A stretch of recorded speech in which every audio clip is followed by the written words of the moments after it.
Hello दोस्तों, मेरे channel फिल्मी स्टोरीज में आपका स्वागत है। आज हम आपको हिंदी सिनेमा के 5 महान डायरेक्टरों के अंत की जानकारी देते हैं। पांचों की मौत बहुत दर्दनाक हुई थी। लोग इन पांचों को नाम से कम इनकी मशहूर फिल्मों से ज्यादा जाना करते हैं। सबसे पहले बात करते हैं बिमल रॉय की। भारतीय सिनेमा की बेहतरीन फिल्मों की जब भी बात आती है तो दो बीघा जमीन, सुजाता, बंदनी और परिणीता फिल्म का जिक्र जरूर आता है। इन फिल्मों के निर्देशक बिमल रॉय ही थे। 12 जुलाई 1909 को ढाका के सुवापुर में जन्मे बिमल जमींदार परिवार से थे, मगर सिनेमा ऐसा भाया कि जमींदारी छोड़ इसी के हो गए। उनकी फिल्म दो बीघा जमीन को तो कान फिल्म फेस्टिवल में सम्मानित किया गया था। वहीं उनकी मधुमती फिल्म ने तो अकेले ही 9 फिल्म फेयर अवार्ड जीते थे। दोस्तों, इतने महान डायरेक्टर का अंत बहुत बुरा हुआ। वो 50 साल के करीब थे कि उनकी तबीयत बिगड़ती जा रही थी। उनको लगा मामूली दिक्कत होगी, मगर जांच हुई तो पता लगा कि वो खतरनाक कैंसर की बीमारी के शिकार हो गए थे। कैंसर शरीर में फैलता जा रहा था और उनका शरीर कमजोर होता जा रहा था। आखिरी सालों में तो उनका जीवन नरक बन गया था। 8 जनवरी 1966 को सिर्फ 56 साल में उनकी कैंसर से दर्दनाक मौत हो गई। दूसरे महान डायरेक्टर मन जी के नाम से हिंदी सिनेमा में मशहूर थे। वो मनमोहन देसाई थे।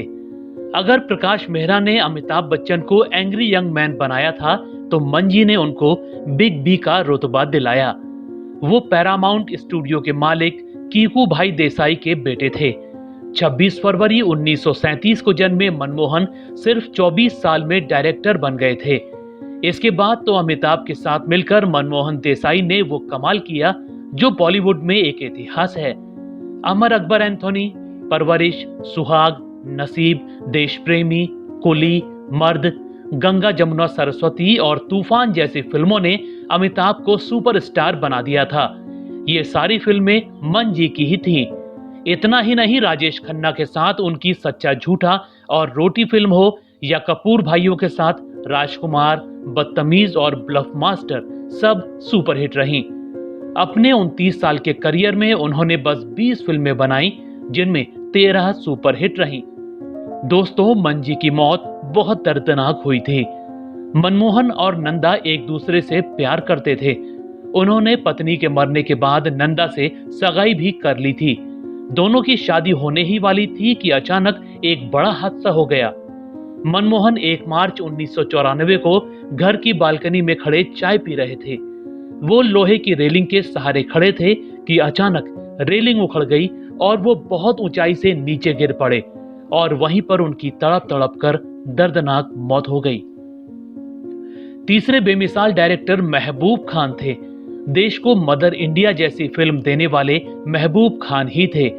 9 सितंबर 1907 को जन्मे महबूब खान ने 1935 में आई फिल्म जजमेंट ऑफ अल्लाह से करियर शुरू किया था। इसके बाद उन्होंने कई मशहूर फिल्में जैसे रोटी, औरत, अंदाज, अनमोल घड़ी, डेक्कन क्वीन, एक ही रास्ता, अली बाबा जैसी फिल्में की। दिलीप कुमार, राज कपूर, सुनील दत्त, राजेंद्र कुमार, राजकुमार, नरगिस, निमी और नादिरा को फिल्म इंडस्ट्री से परिचय करवाने वाले महबूब ही थे। वैसे गुजरात में पुलिस कांस्टेबल के घर जन्मे महबूब खुद 16 साल की उम्र में बंबई भाग आए थे।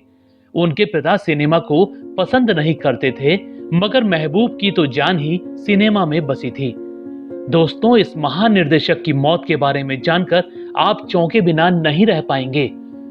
महबूब खान उस समय बस 57 साल के थे। कोई बड़ी बीमारी भी नहीं थी। वो जवाहरलाल नेहरू के बहुत करीब हुआ करते थे। उनको अपना भाई मानते थे। 27 मई 1964 के दिन वो सेट पर थे। अचानक उनको खबर मिली कि नेहरू जी की मौत हो गई है। महबूब खान को नेहरू की मौत से इतना गहरा सदमा लगा कि अगले दिन उनको भी दिल का दौरा पड़ गया और उनकी भी मौत हो गई। चौथे महान डायरेक्टर के आसिफ थे।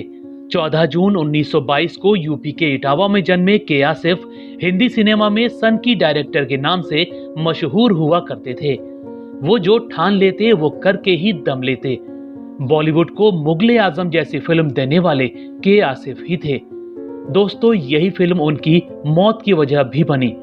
हुआ ये कि मुगले आजम बनाने के लिए उन्होंने अपना सब कुछ दांव पर लगा दिया। 14 साल तक फिल्म का निर्माण चला। विदेशों से हाथी घोड़े तक मंगवाए गए। लाखों का कर्जा लेकर अपनी फिल्म पूरी की, मगर बॉक्स ऑफिस पर रिलीज होते ही मुगले आजम को अच्छा रिस्पांस नहीं मिला। के आसिफ को इससे गहरा सदमा लग गया और कर्ज में डूबे डायरेक्टर बहुत तनाव में रहने लगे। इसी तनाव की वजह से 9 मार्च 1971 को उनको हार्ट अटैक आ गया और सिर्फ 49 साल में उनकी मौत हो गई। मगर बाद में 1.5 करोड़ की लागत से बनी इस फिल्म ने कुछ सालों बाद ही करोड़ों रुपए कमा लिए थे। लेकिन अपनी फिल्म की सफलता को देखने के लिए के आसिफ जिंदा नहीं थे। 5वें महान डायरेक्टर ऋषिकेश मुखर्जी थे।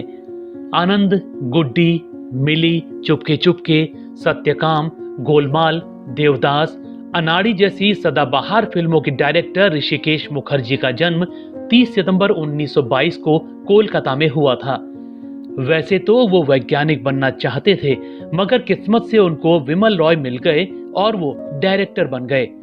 विमल ने उनको अपनी बंगाली फिल्म तपिश एडिट करने को दी। उन्होंने एडिट की और फिल्म हिट हो गई। बस यहीं से उनका फिल्मी सफर शुरू हो गया। वैसे उनकी पहचान आनंद फिल्म से बनी, जो ब्लॉकबस्टर साबित हुई थी। अनाड़ी फिल्म से भी उन्होंने खूब नाम कमाया। दोस्तों, इस महान डायरेक्टर का अंत भी बहुत बुरा हुआ। इनको किडनी की गंभीर बीमारी ने घेर लिया था। काफी इलाज करवाया गया, मगर इनकी दोनों किडनी फेल हो गई थी। इसके बाद तो इनका जीवन बहुत कष्टदायक हो गया था। 27 अगस्त 2006 को उनकी दर्दनाक मौत हो गई। दोस्तों, आप बताइए आपको इनमें से किस डायरेक्टर की फिल्में सबसे ज्यादा पसंद थीं? हमें कमेंट में जरूर बताइएगा। ऐसी ही और स्टोरीज को जानने के लिए आप मेरे चैनल फिल्मी स्टोरीज को सब्सक्राइब भी कर सकते हैं। बस बेल आइकन दबाना मत भूलिएगा।